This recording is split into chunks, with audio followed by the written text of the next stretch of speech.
Just when you thought you've run out of ways to pay Taylor Swift, she goes and drops another batch of tickets for you to buy. These tickets are for a movie version of her Eras Tour, which will arrive on the ominous date of Friday, October 13th. It could be a way for everyone who is priced out of seeing her tour live in football stadiums to glimpse her record-breaking tour without breaking the bank. Tickets for adults are priced at $19.89, if you know, you know. Just a fraction of what it costs to see her in real life, which can run over $1,000. AMC, which ran the ticketing, knows all too well that any mess up on its part could result in a congressional grilling a la Ticketmaster, so it said it boosted its back-end systems to 5 times their previous max capacity to handle the surge in traffic to its website yesterday. Still, to cover its tracks, it also said it was aware that no ticketing system in history seems to have been able to accommodate the soaring demand from Taylor Swift fans when tickets are first placed on sale. Toby, this is going to be super fun. I can't imagine anyone is actually going to be sitting down during this quote-unquote movie. I know. I've been seeing these jokes of, like, POV, you go to the movies and Taylor Swift is playing in the next movie theater over and you just hear the people singing. Yeah. I do think it will disrupt the movie experience.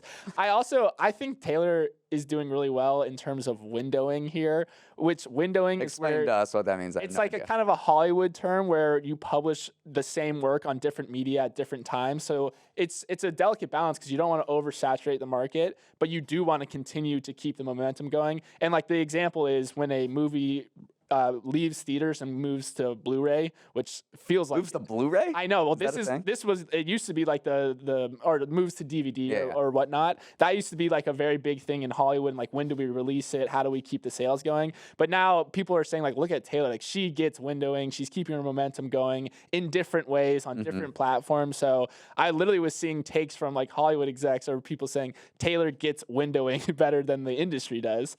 Wow. So how much do you think this is going to make? I know. Well, so they're playing. Not that we're good at movie predictions. I know. But They're playing it 4 days a week at all AMC theaters nationwide.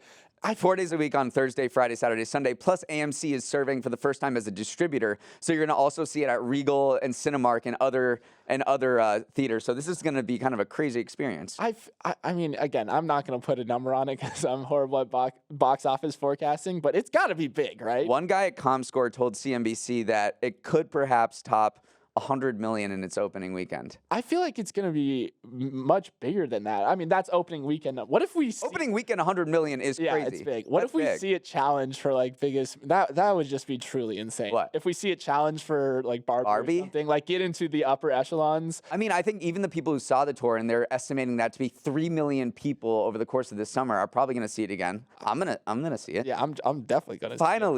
Finally, so this was funny. They released it on the date October 13th. That was the same day as the new Exorcist is coming out, which is set 50 years after the original. And so you saw a lot of people talk about Swift to be Barbenheimer 2.0, which I was always dubious of. But then a few hours later, who was it? Universal moved The Exorcist up a week to October 6th. And one of the execs there was like, Taylor wins. Yeah, it is crazy to move a horror movie off the October 13th release date. That just shows the power. They don't want to compete with him.